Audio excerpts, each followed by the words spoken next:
नमस्कार दोस्तों।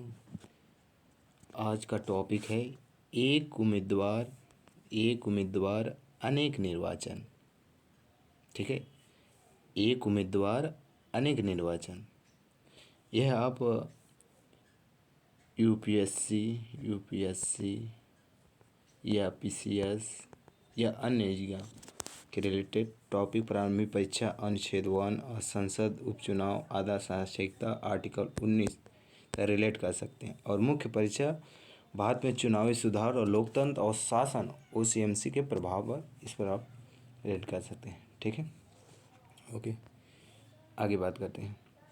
एक उम्मीदवार अनेक निर्वाचन क्षेत्र। ठीक, यह चर्चा में क्यों है? भारत में चुनावी सुधारों पर परिचर्चा एक राष्ट्र एक चुनाव, वन नेशन वन इलेक्शन विधेयक के आने के साथ ही तेज हो गई है।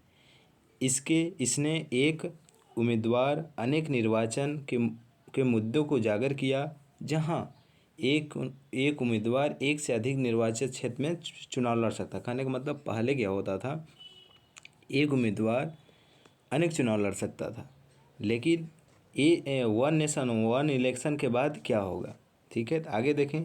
यह रुझान विधिक रूप से स्वीकार है, लेकिन इसे शासन की कार्यकुशलता और जनता के विश्वास और बार बार होने वाले चुनावों के वित्तीय बोझ के बारे में चिंता उत्पन्न कर दी है।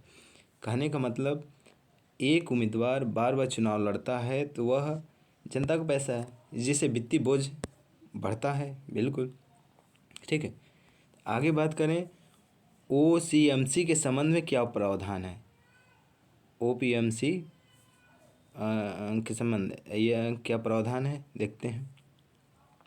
लोक प्रतिनिधि अधिनियम आरपीए 1991 वर्ष 1996 से पूर्व उम्मीदवार द्वारा अनेक सीटों से चुनाव लड़ने की संख्या पर कोई प्रतिबंध नहीं था, लेकिन विजेता को एक छोड़कर बाकी सभी सीटें छोड़ सकता था।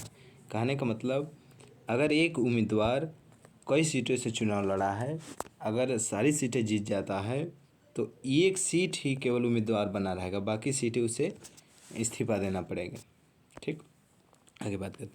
वर्ष 1996 के पश्चात लोक प्रतिनिधि अधिनियम के धारा 33(7) उम्मीदवार को एक चुनाव के समय में अधिकतम 2 निर्वाचन क्षेत्र से चुनाव लड़ने पर प्रतिबंध लगाया था।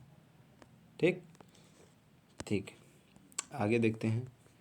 यदि किसी व्यक्ति संसद राज्य विधानमंडल में एक से अधिक सीटों पर निर्वाचन होता है या उसे निर्धारित के समय के भीतर सभी सीटों से त्याग पर देना होगा, केवल एक को छोड़कर।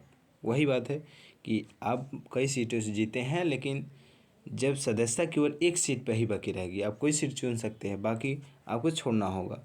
अन्यथा लोक प्रतिनिधित्व अधिनियम धारा 70 के तहत उन सीटों को रिक्त मानी जाएगी, नहीं तो रिक्त मानी जाएगी। आगे देखिए, रिक्त सीटों की आपूर्ति के लिए 6 माह के भीतर उपचुनाव आयोजित किए जाते हैं। धारा 151A के तहत जो रिक्त होंगी सीटें, उसे 6 महीना के अंदर उपचुनाव करवाया जाएगा। संवैधानिक प्रावधान देखते हैं। संवैधानिक प्रावधान आर्टिकल 101 मतलब 101 के तहत सीटों की रिक्तता, अयोग्यता और दोहरी सत्यता से संबंधित बातें कही गई हैं। अनुच्छेद 101 के अनुसार कोई व्यक्ति संसद के दोनों सदनों का सदस्य नहीं हो सकता, और यदि वह दोनों सदनों में निर्वाचित होता है तो एक सीट को रिक्त करने के लिए विधि द्वारा प्रावधान किया जाएगा। ठीक, अनुच्छेद 101(2) कोई भी व्यक्ति संसद या राज्य विधानमंडल दोनों का सदस्य नहीं हो सकता। यदि दोनों के लिए निर्वाचन होता है तो राष्ट्रपति द्वारा निर्धारित अवधि के भीतर राज्य विधानमंडल से त्याग पत्र देना होगा, अन्यथा उसकी संसद सदस्यता समाप्त हो जाएगी। ठीक,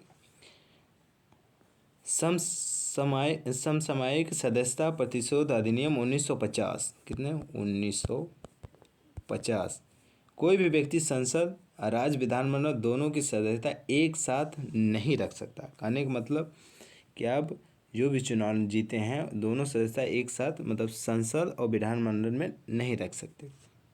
ठीक, आगे देखें। आगे है OCMC के संबंधित प्रमुख चुनौतियां क्या है।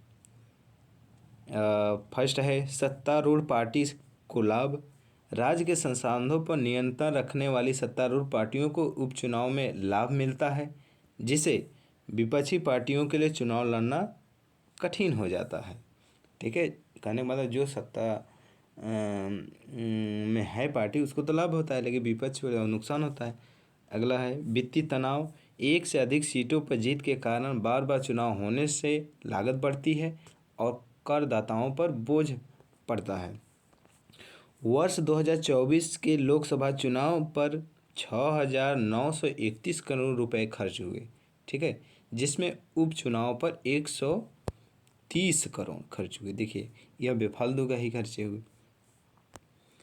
हालांकि बड़ी चिंता राजनीतिक दलों के खर्च को लेकर है, जो अनुमान 135 लाख करोड़ रुपए है, जिसे वित्तीय पारदर्शिता और बेहिसाबी धन, काला धन के संबंधी प्रभाव पर सवाल उठा रहे हैं, जिसका प्रभाव अंततः जानना पड़ रहा है। इसके अतिरिक्त पराजित उम्मीदवार कुछ माह के भीतर पुनः चुनाव लड़ना होगा, जिससे पार्टी के संसाधनों पर दबाव पड़ेगा और निष्पक्ष प्रतिस्पर्धा पर भी बाधा आएगी। ठीक है, आगे देखते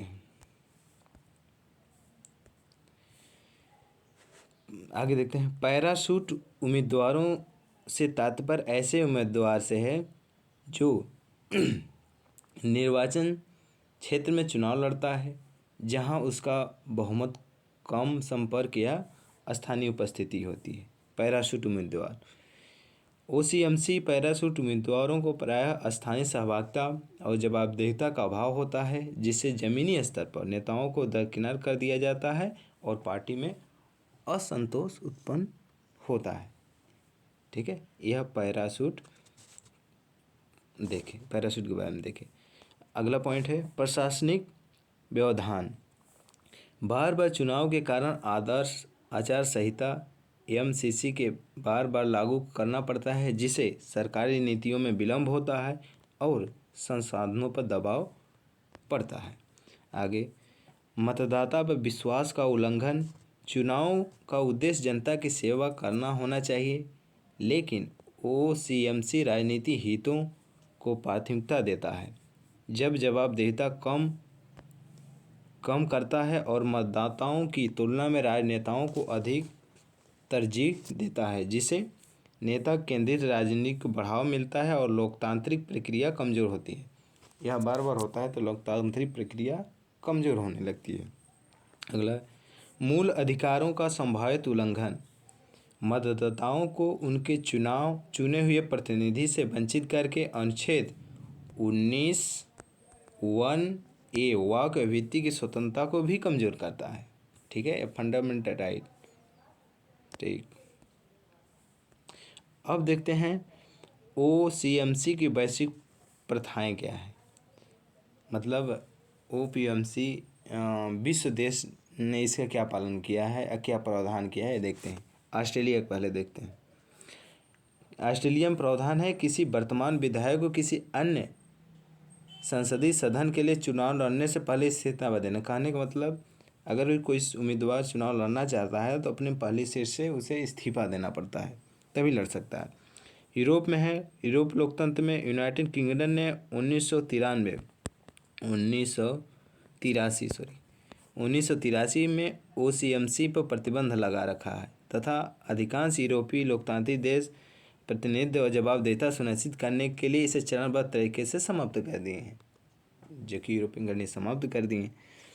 इटली में है, कोई भी व्यक्ति सीनेट और चैम्बर ऑफ ड्यूटीज़ के लिए एक साथ चुनाव नहीं लड़ सकता। पाकिस्तान और बांग्लादेश उम्मीदवारों को एक से अधिक निर्वाचन से चुनाव लड़ने की अनुमति नहीं दी गई, जो कि हमारे पड़ोसी देश हैं, लेकिन उन्हें एक छोड़कर बाकी सभी निर्वाचन क्षेत्र को छोड़ना होगा।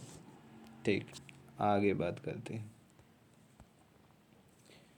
अब बात करते हैं OCMC को विनियमित करने के लिए कौन से सुधार लाए जा सकते हैं? भाई OCMC विनियमित करने के लिए सुधार क्या हो सकते हैं? फर्स्ट है OCMC पर प्रतिबंध। भारतीय निर्वाचन इलेक्शन कमीशन ऑफ इंडिया को 255 विधि आयोग की रिपोर्ट में 2015 में एक से अधिक सीटों के चुनाव लड़ने पर प्रतिबंध लगाने की सिफारिश की थी।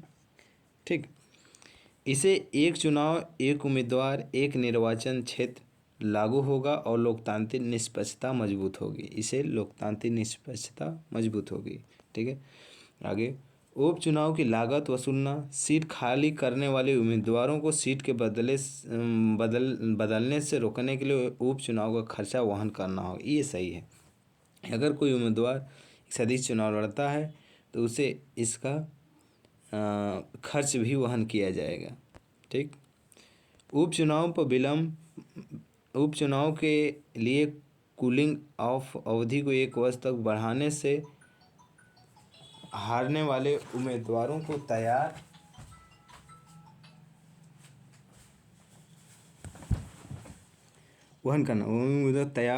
के लिए अधिक समय मिलेगा। साथ ही ऐसे चुनावों में सत्तारूढ़ पार्टी के अनिश्चित लाभ को भी कम किया जा सकता है।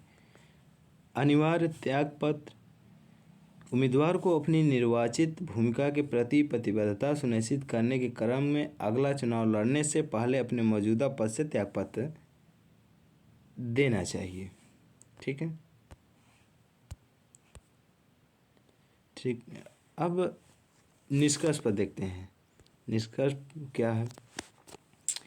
निष्कर्ष में है कि भारत चुनाव आयोग के लिए बहुत अधिक वित्तीय तथा प्रशासनिक संसाधनों की ज़रूरत होती है, जिसे OCMC के कारण बार बार चुनाव होने वाले उपचुनाव के समय धन बर्बादी होती है।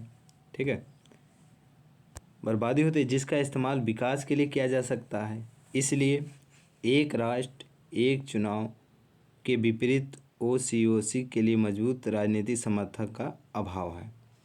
यदि एक व्यक्ति एक वोट के मुख्य लोकतांत्रिक सिद्धांत है तो निष्पक्ष क्रम में एक उम्मीदवार एक निर्वाचन क्षेत्र को लागू करना आवश्यक है। ठीक है दोस्तों, इसलिए हम लोग एक चुनाव एक राष्ट्र एक चुनाव की बात, ये टॉपिक डिस्कस किया। अब देखते हैं प्रश्न। मुख्य परीक्षा के नज़र से क्वेश्चन है, एक उम्मीदवार को अनेक निर्वाचन क्षेत्र की प्रथा को प्रमुख नेता उसके उपचुनाव को खर्चा वहन करने निपटने के लिए हेतु व्यवहार सुधार प्रकाश डाली। ठीक है, एक प्रीलिम्स के रिलेटेड क्वेश्चन डिस्कस कर लेते हैं। क्वेश्चन है प्रीलिम्स की, यह 2017 में UPSC में पूछा गया था। UPSC। ठीक, निम्नलिखित कथनों पर विचार कीजिए। भारत का चुनाव आयोग 5 सदस्यीय निकाय है। केंद्र और गृह मंत्रालय आम चुनाव उपचुनाव दोनों संचालन के लिए चुनाव कार्यक्रम तय करता है। चुनाव मान्यता प्राप्त राजनीतिक दलों के विलय संबंधी विवादों हल कीजिए। उपयुक्त कथनों में से कौन से सही हैं? फर्स्ट केवल 1 और 2, बी है केवल 2, सी है केवल 2 या 3, डी है केवल 3। इसका आंसर डी है। ठीक है, धन्यवाद। जय हिंद, जय भारत।